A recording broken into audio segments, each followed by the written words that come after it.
Audio checks. Okay. Do you want to start recording? Sure, whatever. All right. I'm going to, the big files and stuff. I'm bandwidth impaired compared to you.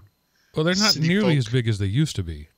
I know, but it still takes like a minute. Okay. Do you want to start recording? Sure, whatever. All right. I'm going to, the big files and stuff. I'm bandwidth impaired compared to you. Well, they're not City nearly folk. as big as they used to be. I know, but it still takes like a minute. Okay. Do you want to start recording? Sure, whatever. All right. I'm going to, the big All right. files and stuff. I'm bandwidth impaired. It's funny how compared you to get quieter each loop. I don't know why that works like that, but it does. All right, so we are streaming. Now let's find something intelligent to say. I guess I'll record now. Dun, dun, dun. Okay. Okay. Okay, pumpkin. Hitch. Yep. Look at me. Power suit, power tie, power everything. I get what I want. Yep. You ever touch me again, I will break your expletive off. Okay, pumpkin?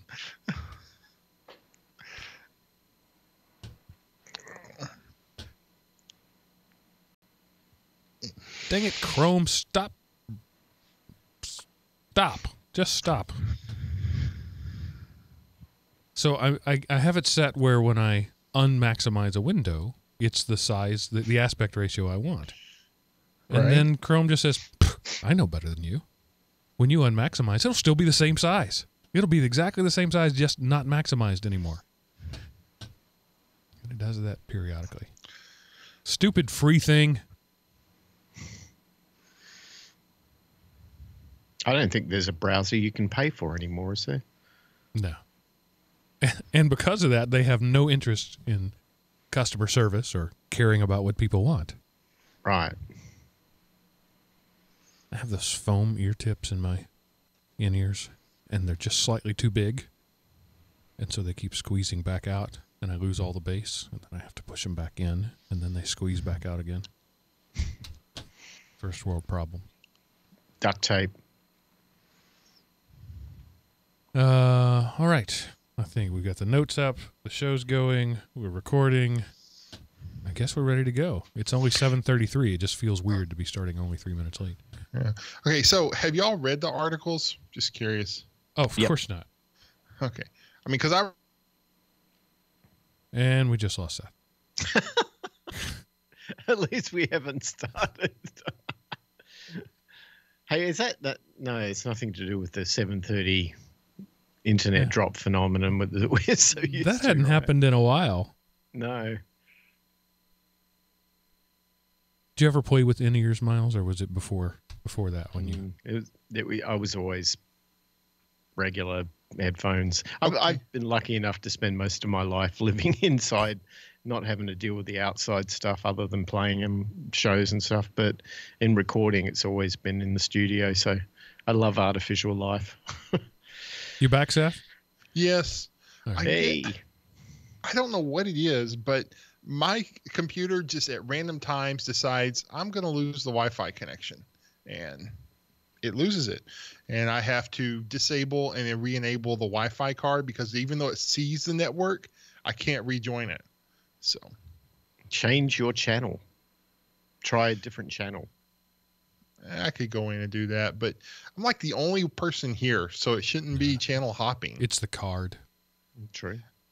Yeah. Buy a $9 Edimax. Pop it in there. Same thing happens on my Android, or not Android, but my Amazon Fire tablet. It just occasionally loses it as well. When at the church?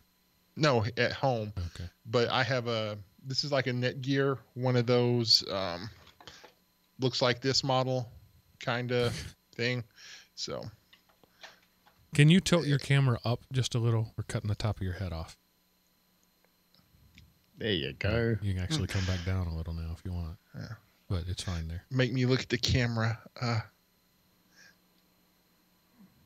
we go. Miles, you're well-centered as always. And I'm a big, great pumpkin Charlie Brown. So, okay. I'm going to go over here to Audacity. Oh, I didn't start any timers. That's what I'm missing. And did you reboot while I was gone? I did that previously. Okay. The preemptive power cycle, yes. Reconfigured the main power coupling. Apparently in the 25th century, we're still rebooting to make things work. And in this case, it's the Starship Enterprise that we're rebooting. All right. But, as long as the Heisenberg compensators maintain their alignment, we're all okay. If there's only one ratio of matter to antimatter, 1-to-1, why is there even an option to adjust it? Maybe it adjusts when in the flow it's mixed in. So, who knows? And it's not like you can inappropriately mix in matter and antimatter. You can have as much matter as you want and as much antimatter as you want. They will only react at a ratio of 1-to-1. So, it doesn't matter.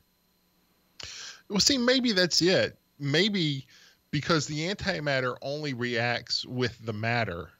You have X amount of matter in the thing, and you're adjusting the ratio of how fast it's being consumed. Maybe that's it. We just weren't smart enough to catch up with what they were saying.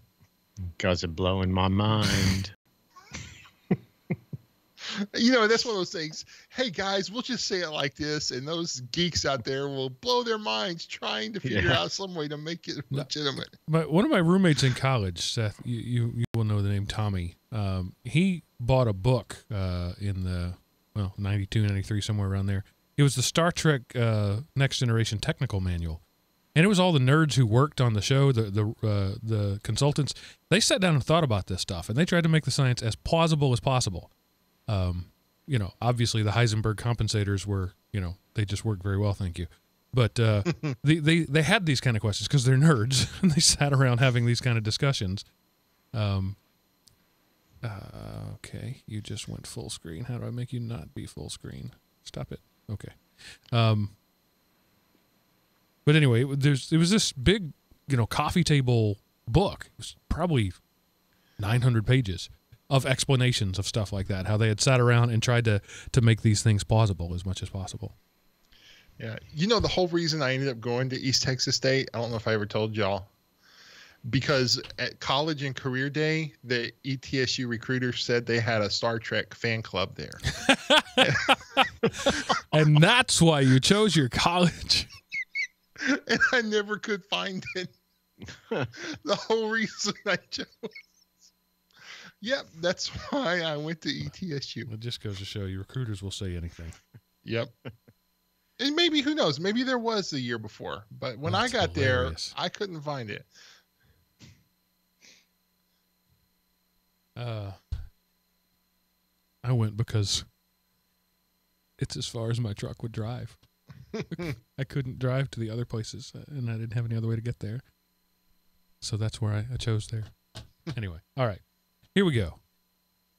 All right. Hello, everyone, and welcome to the GeekRant, episode 340, recorded October... Oh, I didn't give the title. Let me try it again. Hello, everyone, and welcome to the GeekRant, episode 304... Third time's the charm. It's going to be one of those days.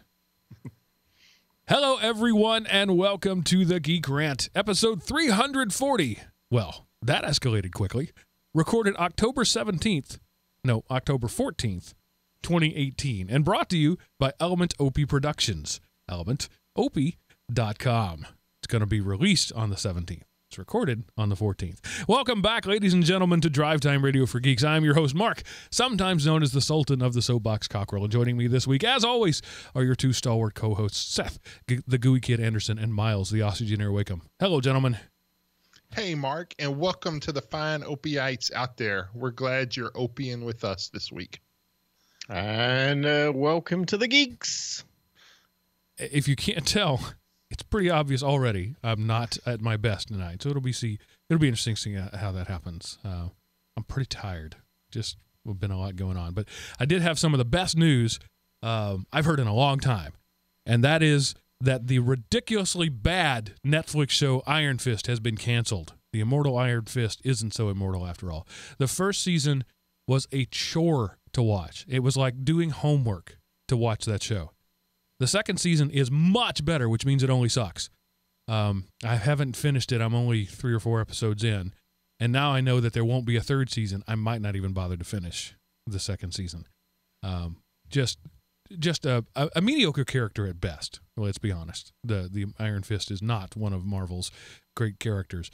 But just horrible casting, bad writing, the worst fight choreography ever, and I'm glad it's gone. That's all I have to say about that. You think Marvel's overdoing it a bit? Maybe this is just getting diluted amongst the huge quantity of content that they're pushing out. I don't think anybody cares at this point. It's as long as you will pay for it, we will produce it. Yeah, what made Iron Fist great in the late 70s was the Power Man Iron Fist comic that teamed up, and you got the white man who went to this Asian land and struggling with who he is, teamed up with the superhero, the Marvel's token black superhero at the time, and so you had a lot of good dynamics that made that comic awesome. Heroes for Hire was great, but other than that, Iron Fist, wasn't. It was the team up that made Iron Fist great back when I was a comic book super fan. So yeah. So later this week, I think it's Friday, Daredevil Season 3 comes out. I've said before, I will say again, Daredevil Season 1 is some of the best television ever made, regardless of Netflix, regardless of superheroes, just some of the best television ever made. The second season was okay. I mean, at its best, it was pretty good, but there wasn't a lot of its best. I'm hoping they can sort of return to form with Season 3. Otherwise, I'm going to be done with that one. Yeah, and part of what made Season 1 so great, I think, is that was the only one that they were doing, and so everybody combined for that one, and then you had, they started splitting the talent pool up, and some of the others were pretty good, but yeah, there wasn't that confluence of just awesome people doing awesome stuff that existed in the first season of Daredevil. All right, enough about that. Seth, I think you mentioned it on the show. I know we talked about it before, but you were we did talk about it because I berated you for not following my instructions. Your first round of experimental coffee tasting is coming up. Yes, well, I let the guy who was the coffee snob kind of do the first test drinking, and of course he said he was, and so he thought it was okay. He really liked it iced, so I'm having we're making batch up actually this afternoon, and so I'm taking it to work Friday to kind of expand the test pool of subjects and see if other people like it enough to is it something that can be sold, or is it just, I'm not going to make it to give it away all the time, but would people actually pay for it? So we're launching into taste tests. We're going slow, probably too slow and steady, because we like today, we had a brief conversation after church that only lasted about 4 hours. So, we're slow plotters. Is this the emergence of the new startup Seth Bucks? Don't have a name yet, so don't know what. I mean, I've been thinking, what would I call it? I don't have a good name, so but I don't know. It's the Seth went back to work and didn't like, I don't know. It's kind of that 20 years of experience versus 1 year of experience 20 times, and it's just like, I'm 46. I don't want to be in the help desk anymore, but I need to do something else. So let's try to do some business type stuff and see what, if anything, happens. And you're in the same boat with solar panels. You're trying to see what happens. Yeah, I am. It's solar time. It got serious this week. I actually had some solar companies come to the house, and man, they're very, very thorough. We've got this company near us called Nerd Power. Yeah, that's their name. And they came out in these silly painted, cube-like cars. And the guy's got his Nerd Power shirt on, and he comes around the house, and he's going to tell me everything they can do for me with solar. And I don't think he realized that I knew a lot about this already. So I tried to get him to cut to the chase and get to the stuff. But I actually learned a lot about commercial solar operations this week and what companies, will offer and what they can do. And I was kind of pleasantly surprised. But I don't get the full proposal from them until Tuesday. So we'll see what happens. My goal is to put 10 to 15 kilowatt hour power off the sun to our house, and in a perfect world, be totally battery and off grid. But who knows? I don't know if I'm reaching for the stars and if it's not possible and money will become the prohibitive factor, but we'll find out.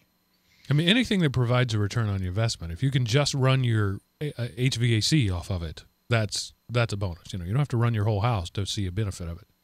Yeah, well, HVAC in Phoenix is probably 75% of your power. Right. It's pretty massive. But I learned a lot about where my power draw was and how much my little office here was drawing, and how I had to adjust that. And we got our power down like 20% year on year. But there's a bill in the upcoming midterm elections here in Arizona to force the local power company to be 50% green by 2030.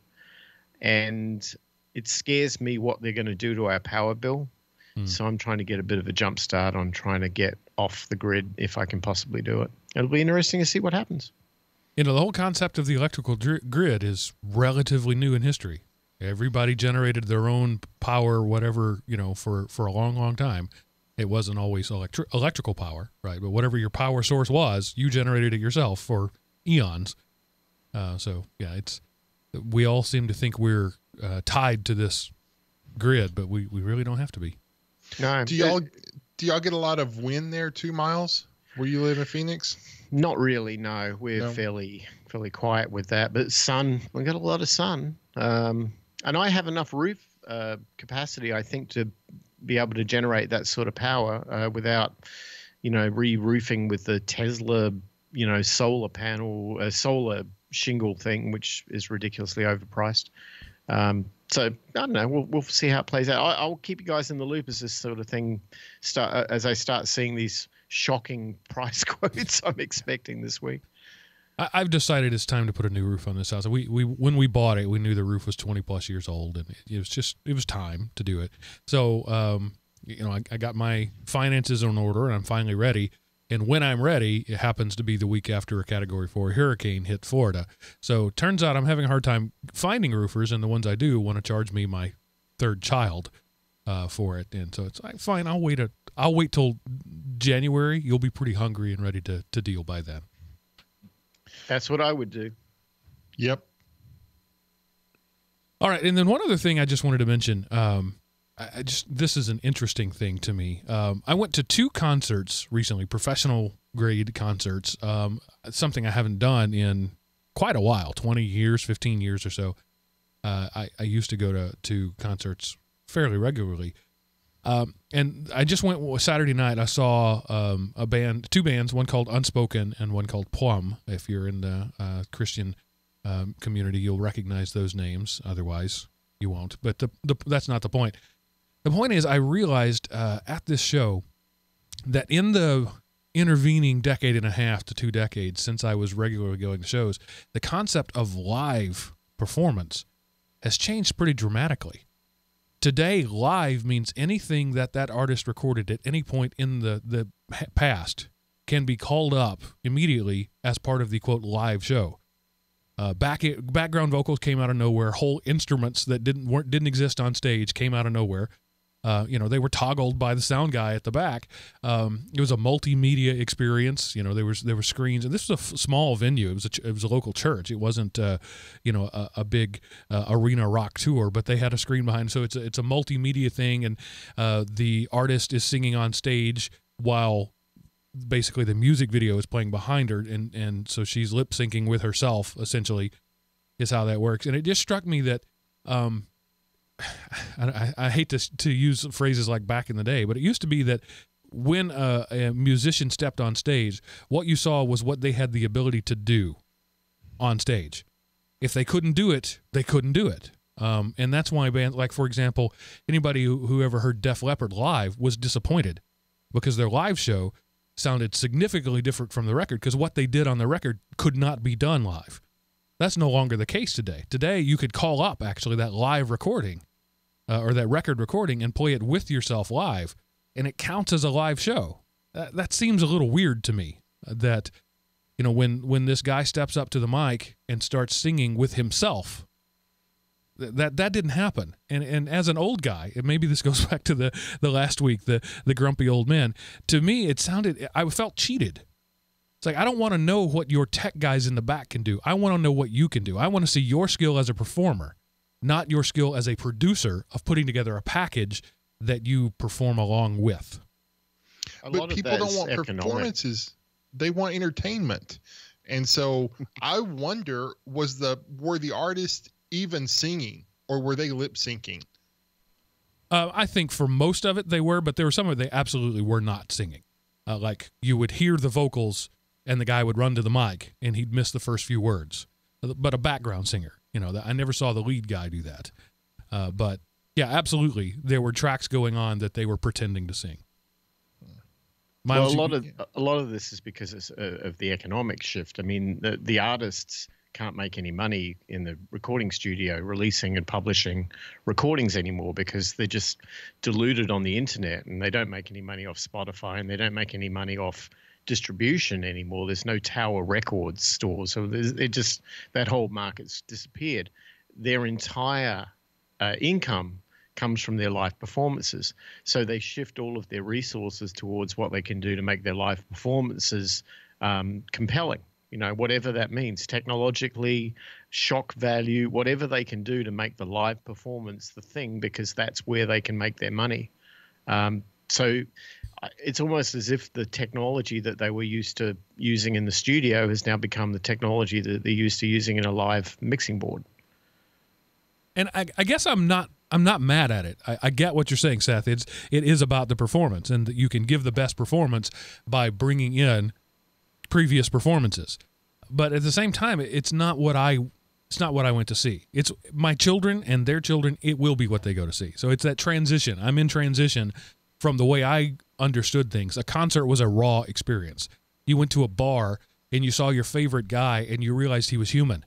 He can't pull off that solo live. That makes me feel better as a musician to know that he can't do that live. But what he did live was good. It was a fun experience, but it was not a reproduction of what he did in the studio. It was a different experience. Today, they just bring that studio performance in, and problem solved.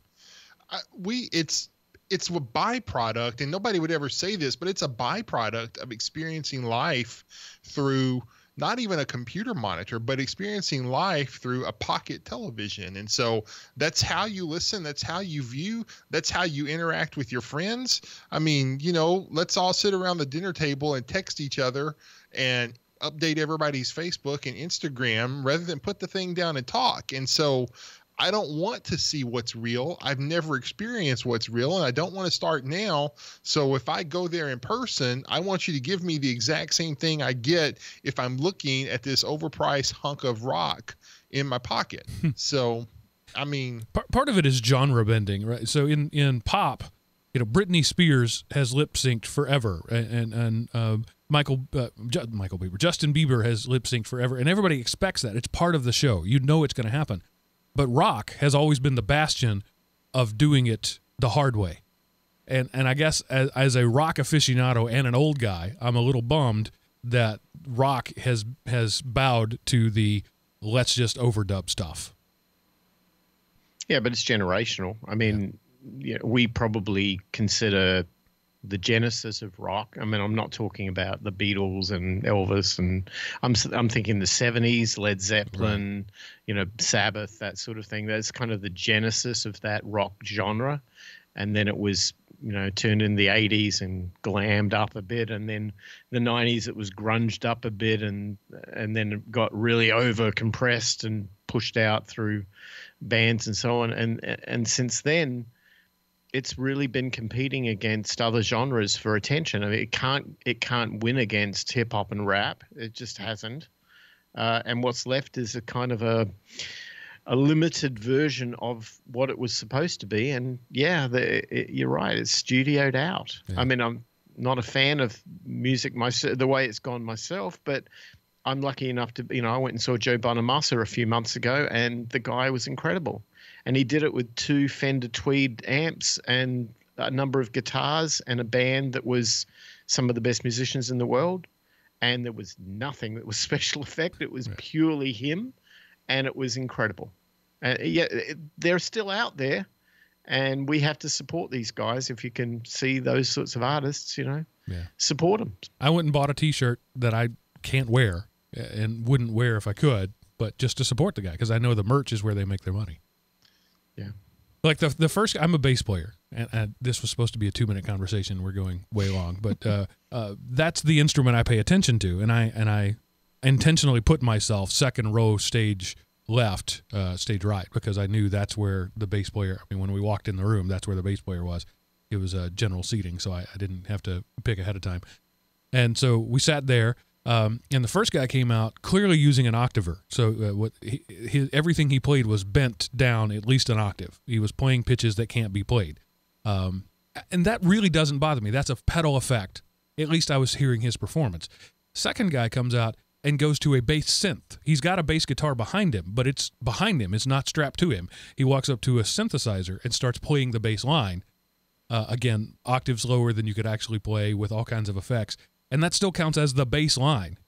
And, it was a real get off my lawn moment. I realized how old I was. All right, moving on from that. Before we go on, okay. I have to put this in the opening. I can't believe I forgot about it. I had one of the greatest experiences ever Friday afternoon when I went to lunch, and it's bacon cheesecake. Oh, you have my attention. I mean, as awesome as that sounds, you should have been there. It was cheesecake with caramel drizzled in bacon, and I mean, it was worth every penny I paid for it. Every stomach stretching, I'm too full, I might puke.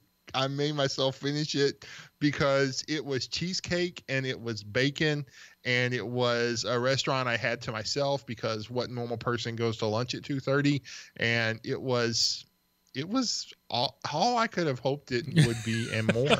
So bacon cheesecake, people, it's a thing. And if you're asking why, you really need to find a different podcast to listen to, I think. We don't need that kind of negativity in our life. Yeah, sorry. I can't believe I forgot to put that in the warm-up. But I was like, oh, my gosh, I have to share this. It's the reason the show exists. All right. So this next one, from time to time, we like to do these thought experiments. So picture, if you would, a totalitarian state that has been run by generations of paranoid totalitarian leaders who have been known to accuse other nations of spying, have been active in spying themselves, unabashedly, openly active in spying. And suppose that totalitarian nation state somehow, through extreme amounts of negligence, becomes the primary manufacturer for the world. And this totalitarian state that is the manufacturer for the world makes all the electronics for all of their enemies. Would you be surprised if said hypothetical totalitarian state somehow put spy code in the stuff that they're designing for the rest of the world? Well, apparently the U.S. government was when China did that very thing. Yeah, and it wasn't spy code so much as it was a miniaturized computer added to a chip that didn't appear on any of the blueprints for the chip. So they put hardware onto existing hardware and then sent that out among the world to phone home. And so there's a couple of stories this story was all over the web like a week or two ago. The one that I really like is Bloomberg's article, and we'll link to it in the show notes. The thing about this article that's really cool, at the top of the page, it shows what the board looks like completed, and then it starts stripping away components, and you're left with the foreign device. And of course, China has denied all knowledge in it, but you're left, and at first you think that's a speck of dust on my monitor, and it isn't. It's that small. And so, this isn't the first time that whenever you outsource your manufacturing, remember it's been a couple of years ago, the USB picture monitors that came preloaded with spyware on them. And, and this is always the great fear, is that if you don't have control, if you don't have physical control of it, something, you don't have control over it. And, and of course it's easy to pick on China, but hey, let's be honest, this could have just as easily have been done when these articles were on the container ship, or when they came aboard the dock. They could have been intercepted by a different spy agency and had this hardware put on them. So there isn't proof that it happened in China, but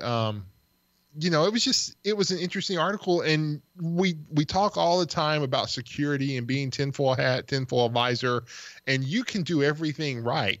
But if you don't manufacture the hardware, and if you don't personally vet everybody who is involved in all the component manufacturing up to assembling, then how easy is it for an enemy, whether you're talking about a different corporation, a different nation state, a different person, or whatever, to sneak someone in to some point of your supply chain and intersect and add things to it? Or suppose what they did was, if they didn't even add anything, if they just took the processor chips that were being made and just made a couple of innocent mistakes on a batch of processors that, reduced the number of, that reduced how much sand was actually being processed. And if that's what runs your crypto encryption, then all of a sudden your encryption isn't as strong, because you thought you had,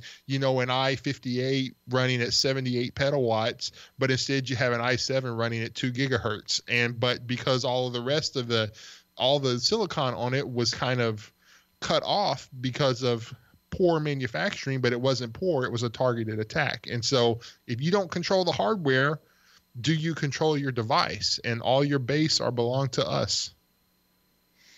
Well, let me be the contrarian, because I have some super microservers, not many. Most of our gear that we host is Dell, but I have a couple. So I did look into this in detail because it's kind of close to home for me.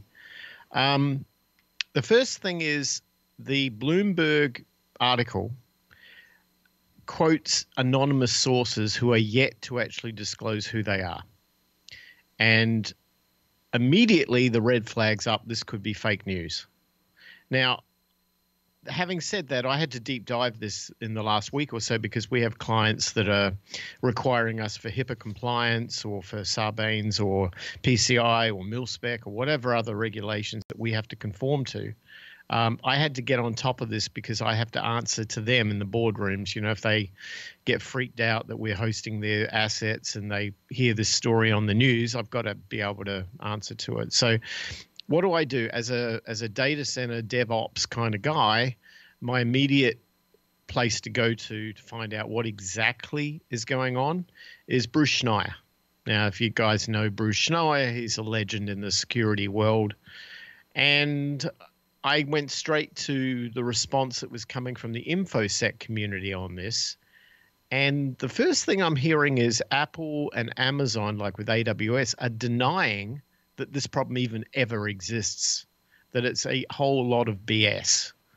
So I thought, well, okay, fair enough. Look, they're biased, right? They're not going to want to say, oh, we've got problems. They're going to say, no, we don't. So I'll take that with a grain of salt, but I'll take it.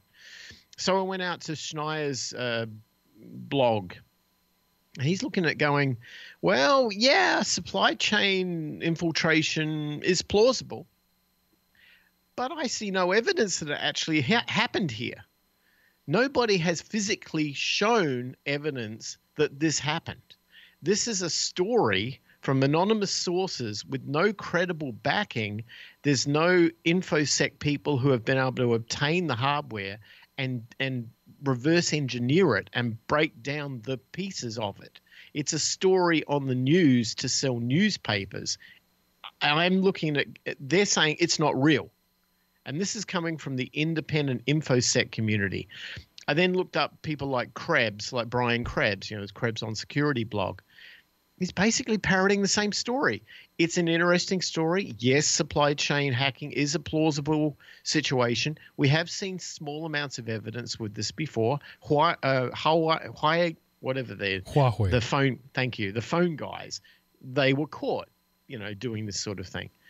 But Supermicro, there's still not a lot of evidence to say this actually happened.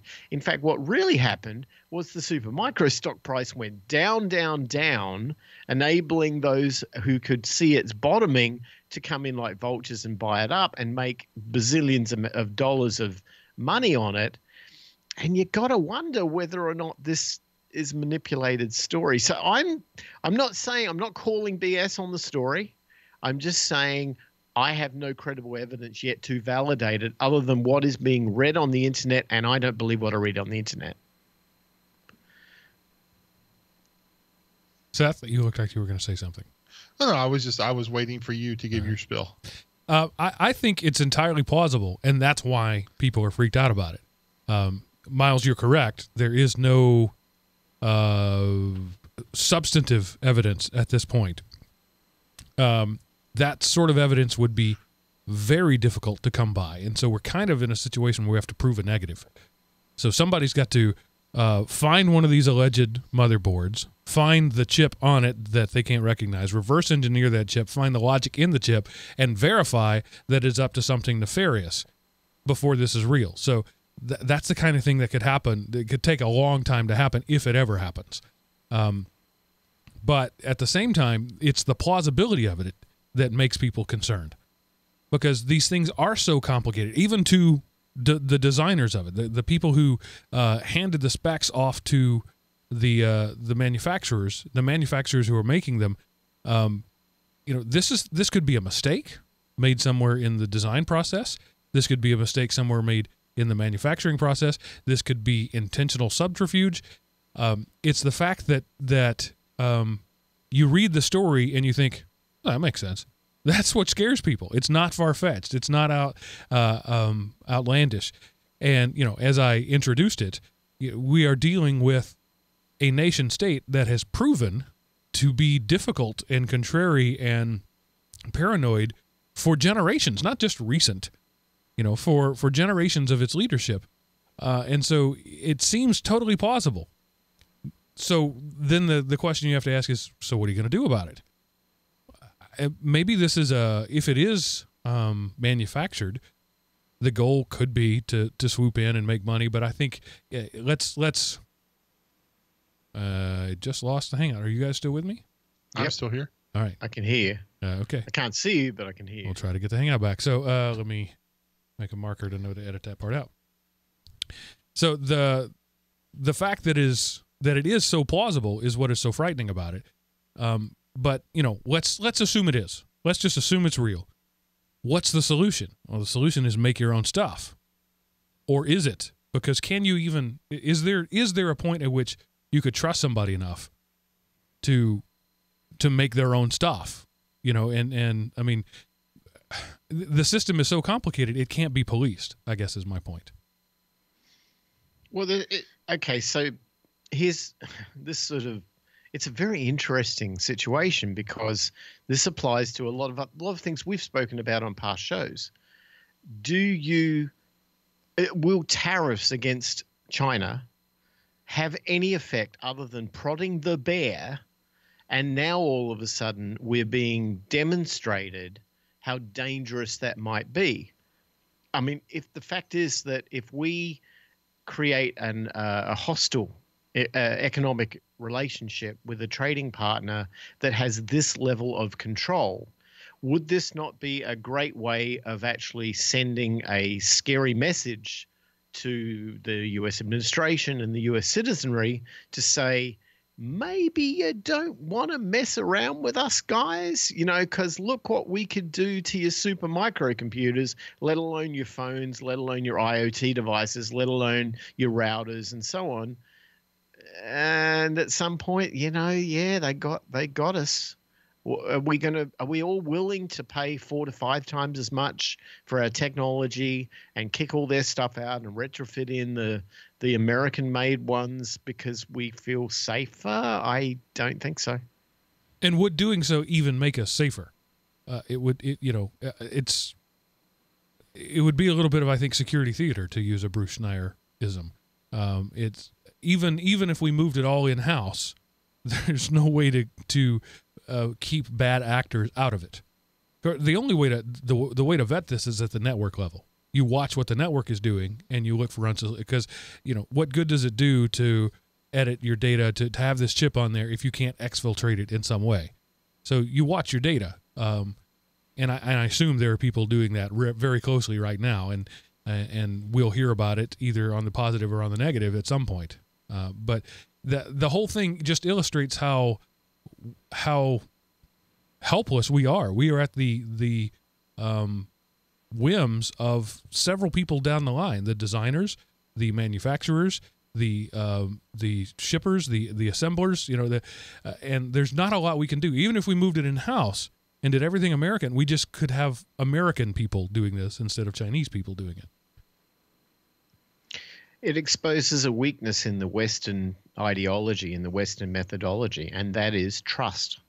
Because in the Western world, it's an assumed thing to trust your trading partner.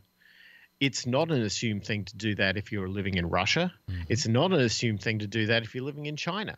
You mistrust everything until it is proven that it's safe to do business.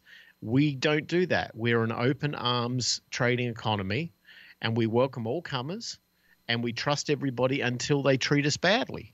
And that is a weakness that in a state of war you cannot have. And it's only, I would say the only time I've seen that not apply in the Western world is inside the military. If you work inside the military, you immediately don't trust anybody. And that's how you operate. Well, that's how the standard operating procedure of Russia and China is. They don't trust anybody. And the fact that we do is a weakness. Right. Yeah, I mean, not just in trade, Miles. You've stepped into something that in terms of sociology and whatever is sort of a fascination of mine. Western culture, U.S., most of Europe, is an extremely high trust society. If my neighbor comes to me and borrows my lawnmower, the expectation on both sides is he will bring that lawnmower back in roughly the same condition it was, with roughly the same amount of gas in it. And if there is some damage that is done, he will volunteer to repair it or replace it. That's the assumption. That's what we go into, and that's a kind of a trivial example. But we live our whole life based on that trust because there's lots of reasons for it. When we came over to this country, we needed each other to live, and even the indigenous people here. It was a harsh land. The people who were here indigenously had a high trust culture. The people who came over had to adopt a high trust culture. But you go to other places, I'm not trying to be offensive, just saying like it is. Like, for example, Turkey. They have a much lower trust culture there. And, to use my same example, if you loan your lawnmower to your guy in Turkey and he beats it up and brings it back to you, well, you're the idiot for loaning him the lawnmower. And there's nobody's wrong there. Nobody's at fault there. It's just a difference in cultures. And so you are looking at a difference there when you have a global economy with differences in cultures that are that huge. It's kind of amazing we haven't run into more problems like this. Maybe we have, and we just don't know it. That's true. Well, it's counter to productivity. The problem is if you start implementing security and lack of trust in your trade model, you're not going to make any money because if you have to cross-check every single thing, you're going to create so much bureaucracy and so much regulation and all the things that are kind of counter to economic viability, and that doesn't work in our economy. It can't. If you've ever tried to do business with the military, you'd know exactly how that works. You're going to be checked and double checked and triple checked, and you've got 15 levels of paperwork and all this sort of stuff before you can even get a contract to begin the process. It doesn't work that way in the regular free market here. So until we adopt a willingness to slow things down, pay a lot more money for things, and to vet and trust and sanctify every single thing that we own and use, this problem ain't going away. Yeah. Go ahead, Seth. Well, no, I was just going to say that's true. And we are after the cheapest and the thing that is best for the short-sighted. We've talked about, this is a long-running theme on the podcast of people chasing the quarter returns instead of the long-term interest of the company. And that be true whether it's a company, a person, a family, a nation, or whatever, because it was cheaper in the short term to, not pay the American worker, but pay the Chinese worker. So now we've introduced, and again, it's not that if we brought everything over to America, there would still be the same opportunities, because a nation state could easily intercept a truck and in a couple of hours have that truck back on the road and just say it was a customs inspection at wherever, or hey, it was speeding and we suspected a stolen report or whatever. So there would still be the same chances for bad actors. And again, people, countries, because there are companies and corporations that have the resources to do this. We just assume it was China. And again, like Miles said, there's been no hard evidence given, just a lot of stuff said. It could just as easily, if you want to talk nations, it could have been America on this side doing it because it was looking out for something, or it could have been a rival company doing it to try to get something. So we just assume it was China, but the same opportunities for sabotage would be here. The only difference is it would be a shorter supply chain, thus more easily noticed. So, Miles, you jumped into the whole game theory, John Nash's equilibrium postulates. We could talk for several hours about how it's in everybody's best interest to make sure everybody succeeds in complex systems like that. But the fact is that there is always the first betrayer advantage, and we may just be seeing this. We don't know, and we're kind of rambling around here, and so I want to wrap this up. But I just want to reiterate that for me, the most frightening part is the unknowability of it. It's almost impossible to prove this negative, but it's entirely plausible, and that's what has people frightening. And that's the world in which we live. As systems get more complex, this is going to become the norm. That we're just going to have to trust something, someone, some entity, maybe even some self-writing AI, and just hope for the best. Welcome to the future. Yeah. And look, there's another social, cultural, psychological angle on this. And that is that when we implemented and embraced the internet, the inter part is important. That's international.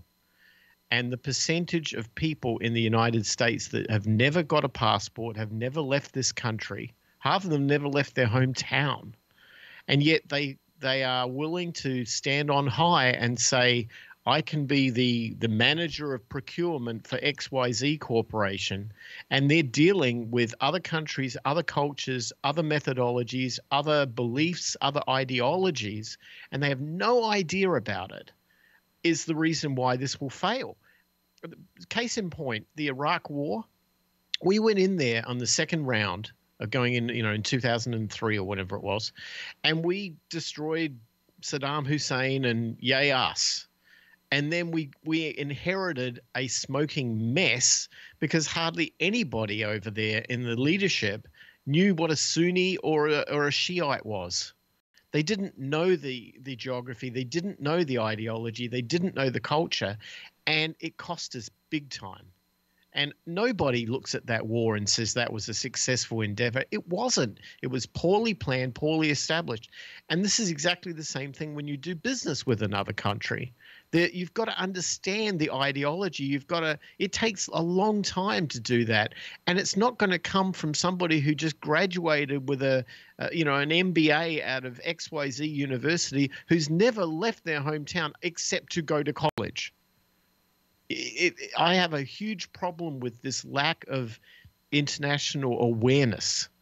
And I think that until we get that, we are going to be victims to this. Seth, your final thoughts? No, I was going to say he's very true, So, yeah, you can't offload the responsibility of not doing something to someone else without dealing with the consequences of not doing something. So, yay, we gave up responsibility of manufacturing and controlling in America, so we get to deal with the consequences of other people jacking with our stuff. Until the AIs run the world. That's just the way it's going to be. Read your Asimov, people. It's inevitable. So, Seth, what happened this week in history? All right, Mark, I wanted to let you and all of the other great Opieyites know that on October the 17th, 1990, the Internet Movie Database launched. So IMDb originated with a Usenet posting by British film fan and computer programmer Cole Needham entitled Those Eyes, about actresses with beautiful eyes. Others with similar interests soon responded with additions or different lists of their own. By late 1990, this list included almost 10,000 movies and television series correlated with actors and actresses appearing therein. And then on the 17th of October 1990, Needham developed and posted a collection of Unix shell scripts which could be used to search the four lists, and thus the database that would become the IMDb was born. At the time, it was simply known as rec.arts.movies movie database. And that happened this week in history, Mark. And now, back to you. 1990. Yes. The year we graduated from high school. Yes. One of the greatest websites in the history of the internet. Yeah, I use it weekly, at least once a week. It is a regular part of my, because it's everything, and it's unlike Wikipedia, everybody just assumes it's authoritative. Right. Well, yeah, if it's in an IMDb, it's absolutely true. Nobody questions it. Well, IMDb, question solved. You say Wikipedia, we've just started a whole discussion. IMDb, no, we believe you. It's interesting. Maybe it's because it's less important. I don't know. There's a lot of stuff in Wikipedia that's not important. Why is it that we consider one so authoritative and another not? Because theoretically, we could go to that episode of that show or that movie and see, yes, that is so-and-so there. Whereas Wikipedia, it depends. Are you doing the conservative bias viewpoint, or are you doing the liberal bias viewpoint, or are you a flat earther, or, did the moon land? So there's just all kinds of garbage in Wikipedia. I'm not going to spend any time on this, but I honestly can't believe I can't believe it. I refuse to allow the thought to take form in my mind that flat earther is a thing. I reject your reality and substitute my own. It cannot be possible that there is actually such a thing as a flat earther. And now, having said that, Seth, what do you have this week to lower my productivity, thus making you seem like a better keeping on? I got to come up with something better. Or you got to quit your job. One of the others. Okay, well, this could help you and everybody else listening to the show quit their job, thus opening up the world to a new round of better hires, maybe. So groundfloor.us, this is actually a serious website. This is a real estate investing website that is open to non-accredited investors. And, of course, do your own research. All investment, these are our opinions for entertainment purposes only, blah, blah, blah. But so it's just a website site where they give loans to people doing construction, and you can invest as little as $10 in those, and they pull that money and you can get it and you can earn interest. So don't take a mortgage on your house and invest in here and hope to be rich tomorrow. But if you got $20, $30, throw there, and hey, you might make 20 or 30 cents in interest. So groundfloor.us for the budding real estate tycoon in us all. Cue the great sucking sound of money going down the toilet. It says something about the world we live in that the very first sentence on the website has an asterisk at the end of it. And I scanned while you were talking. I can't find where that asterisk goes. But it says, we can nail down over 10% returns for you. Asterisk. I don't know what that means, but it means we can't actually do it. That's what that means. Well, no, it just basically means that, it's, as any investment, there is a degree of risk. Do your own research, blah, blah, blah. Right. So, all right, there's that's no interesting. reward without risk. That's fair enough. Yeah. I'm a big fan of micro investing in that way because it's throwaway money that could change your life, but probably won't, but might change somebody else's life. Yeah. So, I decided to join this over the week or last week. And I'm not going to do all my money, but $20 or $30 and package it in one of those loans. And the way it's set up, there's two different ways. Some of them you get paid monthly, others you get it at the end. Because like a lot of these are people who are flipping houses and don't want to go to a bank for a mortgage. They, so they get a loan from here, they renovate the house, they sell it, they pay back their loan. And then, the website makes its cut, and then the loan. And of course, if the loan goes bad, it is backed by real estate that they can then possess and, foreclose on and all that kind of stuff. So again, don't quit your day job unless you put money in here and get a lot of returns, then maybe quit your day job. Just don't quit it tomorrow. So, and there are other ways too that you can micro invest, that you can pitch in $20, $30, $50 that, it's not going to change your life, but it might change somebody else's life. And one of those is elementop.com/Patreon, where you can go there and pitch in $20, $50, $100. It's not going to change your life, but it could very well change my life. And so that's a micro investment. Pay for what you like. If you like what we do, patreon.com/elementop or elementop.com/Patreon, Patreon. It's a way for you to become a patron. Patronage used to be a thing. If an artist produced art that people liked, people would pay him not for not for a painting. They wouldn't pay him commission a painting and say, you paint this, I will pay you this. They patronized him. They paid him money so that he could paint because they believed that beautiful things needed to exist in the world. That's what Patreon is. If you believe in what we do, if we like what we do, you're not paying for an episode. You're patronizing me so that I can produce episodes. You're becoming a supporter, a sponsor. You're paying my bills so that I can continue doing the thing that you like. Patreon.com/elementop. Check it out. We are the Banksy of podcasts. This podcast will not self-destruct in 30 seconds. If you have a thought about what we've said tonight, if you have many thoughts, if you want to be a contributor to this show in ways other than financially, you can go to elementop.com, click the Contact Us button at the top of the page, answer the world's hardest CAPTCHA, fill out the form there, and that will come to me, and I will read it. I promise. I read all of them, unless they get spammed by Google and I never know that they're there. But everything that comes to me, I read. Or you can go to the 559, dial 599 I am Opie, in anywhere. That's a free call in the U.S. anyway. Well, it's free if you use a free service. It doesn't cost. Anyway, 559 I am Opie. Leave us a voicemail, and we'll probably play it on the show. But we like hearing from you. Like we like knowing what you say. Jinda, thanks for hanging out with us in the chat room. We can always count on you. It would be nice to have 15 or 20 friends there with you on a regular basis.